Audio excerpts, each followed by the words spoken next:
இன்னைக்கு அரசியல் வியாபாரிகள் தமிழகத்துல அண்ணல் அம்பேத்கர் ஐயாவை வைத்து தான் இங்க அரசியலே நடக்குது.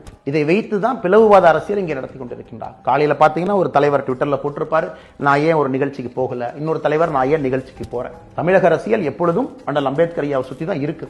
ஆனா அது ஆக்கப்பூர்வமா இருக்கு அப்படிங்கிற கேள்வி நம்ம கேட்கும். திமுகவினுடைய அமைச்சரவை எடுத்து அண்ணல் அம்பேத்கர் ஐயா சொன்ன பல விஷயத்துல மிக முக்கியமான விஷயம் என்ன சொன்னாரு, விளிம்பு நிலையில ஒடுக்கப்பட்ட மக்கள் மேலே வர வேண்டும் என்றால் 2 விஷயம் கை கொடுக்கணும். கல்வி கொடுங்க, அரசியல் அதிகாரம் கொடுங்க.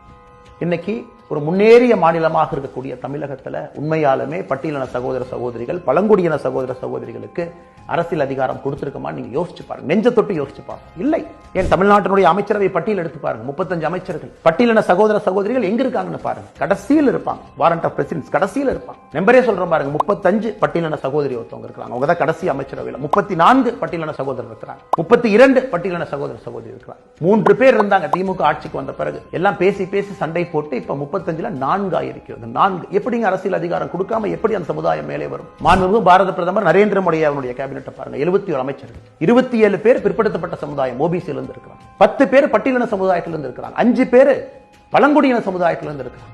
5 பேர் சிறுபான்மை சமுதாயத்தில இருந்து இருக்கிறாங்க. இந்திய அளவில் அரசியல் அதிகாரம். ஆனா தமிழகத்துல கோயிலுக்குள்ள போனா கூட சில இடத்துல பிரச்சனை. ஆனால் அம்பேத்கர் ஐயா விருப்பப்பட்டதே the reserved constituency. அங்க கண்டெஸ்ட் பண்ணி ஒரு பெரிய வாய்ப்பு கொடுத்து அவர்கள் வெளியே வரும்பொழுது மாபெரும் தலைவர்களாக அவர்கள் வருவார்கள் என்று. ஆனா இன்னைக்கு ஒரு சாதாரண பஞ்சாயத்து எலெக்ஷன்ல இருந்து யோசிச்சு பாருங்க, ரிசர்வ்டு கான்ஸ்டிடுவன்சில போட்டியிட்ட நம்முடைய சகோதர சகோதரிகளால கொடியேற்ற முடிகிறதா, இல்ல சேர்ல சமமா உட்கார முடியுதுங்களா? இல்ல பட்டியலின சகோதர சகோதரி ஒரு கோயிலுக்கு போக முயற்சி பண்றாங்க சேலம் பக்கத்துல, ஒரு திமுகவினுடைய ஒரு முக்கிய நிர்வாகி தடுக்கிறாங்க, பெரிய பிரச்சனையாகுது, கட்சி விட்டு நீக்கிறாங்க.